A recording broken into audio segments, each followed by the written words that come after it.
Sa ating linya si Congresswoman Bernadette Herrera. Congresswoman Herrera, ma'am, good morning. Good morning po, Alakaideo, at good morning po sa lahat ng mga nanonood at nakikinig po sa inyo. Ayan, ay kaya nga pala ang House Deputy Minority Leader, ano po, ayan, hindi ba dahil nasa minority kayo, kaya ayaw na kayong pabalikin yata sa Kongreso, Madam Congresswoman Bernadette? Hindi naman po, hindi ko naman po nakikita na ganun po. Siguro may humabol lang or baka merong may ayaw manalo kami. Alakaideo, baka may ayaw manalo kasi after elections daw final yung case against us. So parang hinintay manalo kami, saka nag-file ng case. Actually, we don't even know about the case until nakuha namin yung NBOC resolution yesterday at 11 a.m. At sinabing hindi kami ipaproklama. Sabi namin, bakit? Well, nabasa ko lang. Actually, we weren't able to talk to any COMELEC official. Sinabi lang doon sa NBOC resolution na kami hindi ipaproclaim suspended proclamation because of one case filed by a certain attorney Geronimo. Kung ano po ang tungkol sa kaso, wala po kaming alam. Hanggang ngayon? Hanggang ngayon po, wala po kaming kopya, wala kaming summons, wala kaming kahit anong warning na meron kaming kasong filed sa COMELEC. And that's alarming because one of the very requisites for a petition to be valid is dapat may kopya ang respondent according to the addresses official in our CONCAN. Oo nga doon naman. Sa certificate of nomination and doon sa CONCAN, pag party list CONCAN, pagka regular district COC. Napaka-basic naman yan, Congresswoman Bernadette, di po ba? Abay, yes. Yan itong si Chairman George Garcia, hindi ba niya alam yan? Di ba nakita yan? Hindi niya ba kinausap kahapon? Ay hindi ko po siya makakausap dahil busy po siya sa proclamation.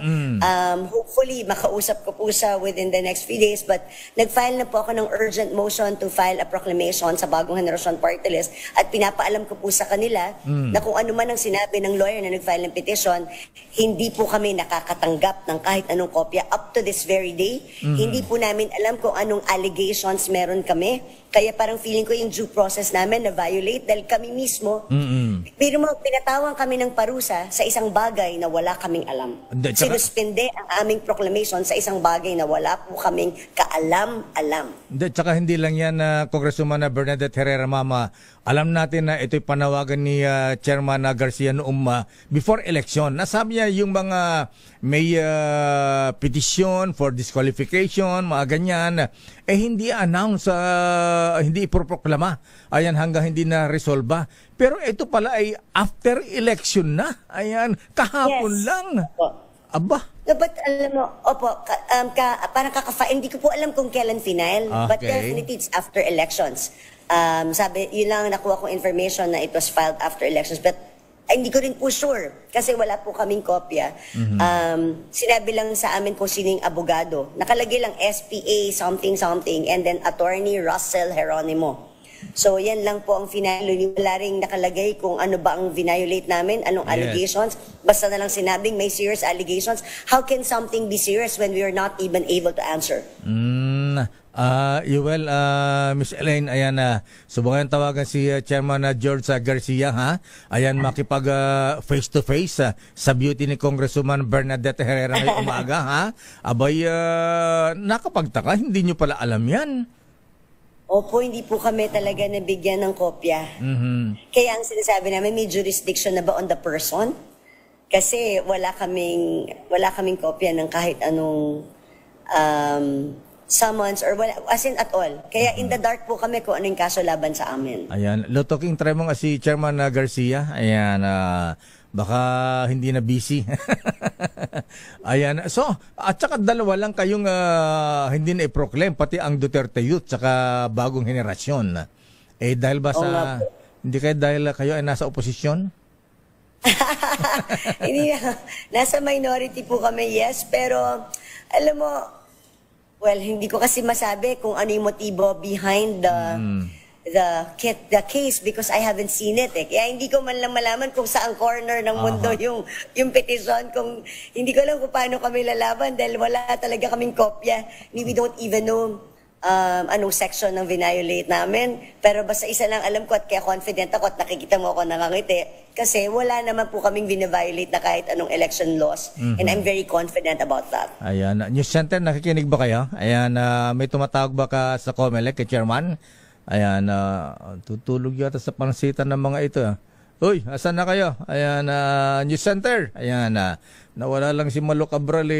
Anyway, isa bilang ng boto nyo, Congresswoman Bernadette, ilan po dapat ang nanalong nominees ng bagong henerasyon? Isa lang po, kami po ay naka 319,000 votes. So meron po kami isang upuan sa Kongreso. Okay. So, sige abangan na lang po natin na Congresswoman, ha?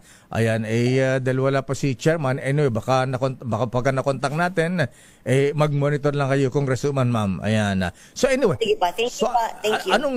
Anong legal action nyo ngayon?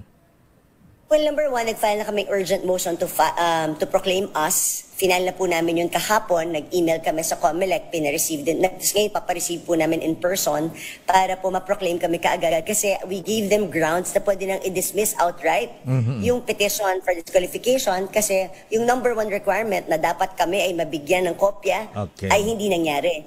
Very strict ang COMELEC pagdating dyan, dinidismiss nila outright na pag na-prove na hindi nabigyan ng kopya ang respondent kasi that's very basic. Dapat alam ng respondent na meron silang kaso.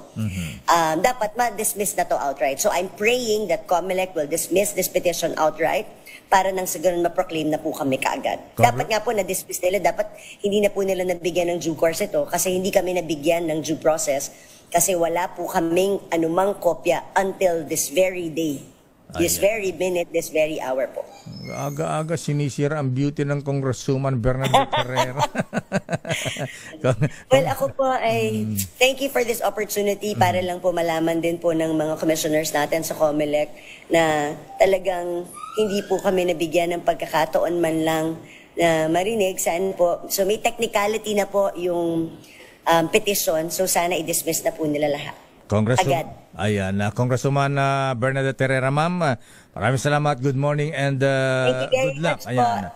Congrats in advance. Ayan, although na-delay. Sa tulong po ninyo, Lakay Deo, samahan niyo ako mga nawagan sa COMELEC na sana i-dismiss na at ma-proclaim na po kami. Kasi yung boses naman ng taong bayan ang nagsalita na pwede kami umupo sa Kongreso. Okay. Ating linya na ang chairman ng COMELEC, Attorney George Erwin Garcia. Alamin nga natin kasi nakinig sa atin si Congresswoman Bernadette Herrera. Ayan, alamin na natin kung ano ang dahilan kung bakit hindi na-proclaim bilang nanalong nominee ng party list ang kinatawan o nominees ng bagong henerasyon. Chairman George Garcia, sir, good morning. Magandang umaga po, Sir Lakay Deo, Sister El. Magandang umaga rin po sa mga kababayan natin. Chairman, ano daw po ang dahilan, sir, ba't hindi na i-proclaim ang mga nanalong kandidato ng bagong henerasyon? Una po muna, Sir Lakay Deo, para lang po maging maliwanag. Yes, sir. Ang inyo pong lingkod ay hindi nag-participate, Sir Lakay, doon po sa pagpapasuspend ng dalawang party list na iyan sapagkat ako po may former previous professional relationship sa mga party list na yan. Pero alam niyo po, yung po kasing pendency ng kaso, yung may pending na kaso, yung dalawang party list ang sinait na dahilan kung bakit hindi po na iproklama yung dalawang party list. Gusto po nating liwanagin, Sir Lakay, na hindi po nangangahulugang sinuspend ang proclamation ay hindi po nanalo. Panalo po ang dalawang party list na yan para po sa kaalaman ng mga supporters nila. Kung kaya nga lamang po ay minarapat ng National Board of Canvassers na wag mo nang iproklama hanggat hindi natatapos yung mismong kaso na nakapending po sa amin sa COMELEC. Ibig sabihin po, Sir Lakay, pwede po namang bago mag-June 30, kung saan magiging kongresista ang lahat na naproklama sa party list, pwede naman po ma-resolve yung mga kasong yan. Lalo pa kung ang pag-resolve niyan ay ma-dismiss yung mga cases, kaagad po naman namin ipoproklama kaagad yung mga naturang party list. Ayan, gaano kabilis madesisyonan yan, Chairman? Baka may madesisyonan yan one day before election sa 2028. Di ba may mga kasong ganyan po? I-resolve ba natin, Sir Lakay, Sister Elsa, bago po mag-June 30, at dapat lang po na ma-resolve yan para naman po hindi masayang yung mandato na binigay ng mga kababayan natin sa kanila. Alam niyo po, sa isang banda, pag pinag-isipan po nila, mas maganda po itong nangyaring ganito. Kesa naman po, kung kailan naproklama sila, tsaka naman biglang ang COMELEC ay nagkaroon ng resolusyon, halimbawa to cancel yung kanilang accreditation, kung yun ang magiging resolusyon later, halimbawa. Mas masakit po yun. Ibig sabihin, alam niyo po kasi, Sir Lakay, bago mag-June 30, ang COMELEC ay may jurisdiction pa sa lahat ng naproklama, national man and local, lalo na sa lokal. Ibig sabihin po, bago mag-June 30, wala pa pong kongresista. And therefore, pwede po kami makapag-disqualify, pwede po mag-cancel kung yan ay party list, at pwede po namin entertainin yung mismong nakapending na kaso sa amin. Chairman Garcia, sir, ano po yung kaso nitong dalawang party list na hindi po na iproklama? Yung pong sa Duterte Youth, kung hindi ako nagkakamali, isang 2019 na kaso at isang latest na kaso na mukhang na-file ilang linggo bago ang eleksyon. Hindi ko po malaman yung detalye pa doon, Sister El, sapagkat nasa division po kasi yun ng komisyon at wala sa NBank. So sila po kasi nakakaalam nung merito ng kaso o baka naman may kwenta o walang kwenta yung kaso. Yun naman pong doon sa BH party list ay kapapay lang po na kaso yan na petition and therefore ang division po ang nagkaroon ng disposition kung dapat bang isuspend o hindi yung kanilang proclamation muna. So yan po kasi ay nakadepende sa kanilang discretion.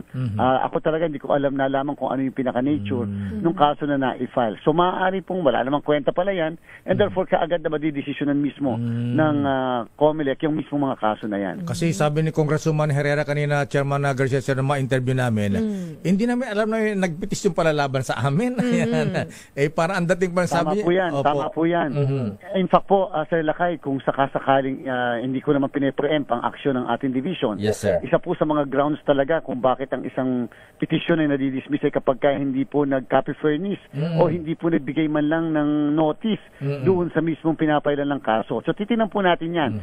Lahat na yan ay preliminary naman at sinabihan nga natin yung division na baka pwedeng kaagad na ito'y ma-aksyonan para naman hindi left in the hanging. Ika nga yung mismong kinabukasan ng party list na ito. So, anong suggestion niyo po? Suggestion kay Cardema at Congresswoman Herrera, pumunta po sa COMELEC chairman, sagutin o kaya alamin. Meron po binanggit doon po sa Duterte Youth na magpapile po ng kaso sa Korte Suprema o kaya naman po halimbawa kahit yung BH magpapile. Ay, yan po welcome na welcome po sa atin yan, yung pagpapile ng kaso sa Korte Suprema. Bagamat yun nga, may commitment naman po tayo na yan ay i-resolve natin bago mag-June 30. Pero wala pa rin po makakapigil sa pagpunta nila sa Korte Suprema. Lalo pa na kung sa palagay nila, yung karapatan nila ay nayapakan dito. So, yan po ay isang opsyon ng isang respondent sa ganitong klaseng kaso. Pero again, kung mahihintay naman nila yung kaso, yung desisyon ng sa COMELEC at bago mag-June 30, malamang-lamang mas maganda na po yung ganong klaseng option. But again, madami pong legal remedies na pwedeng gawin yung mga dalawang party list na yan. Kaysa pumunta pa ng Supreme Court, di sa COMELEC na lang, baka mas mabilis sa inyo, Chairman. Ay, opo, dahil ako na po nagsasabi, on or before December 30, January 30 po, sa Lacaydeo. January 30 o June 30? June 30, Chairman. June 30 po. June 30, noon, 12:01 po dapat eh. Kasi pagdating ng 12:01, meron na pong kongresista tayo. Ayun.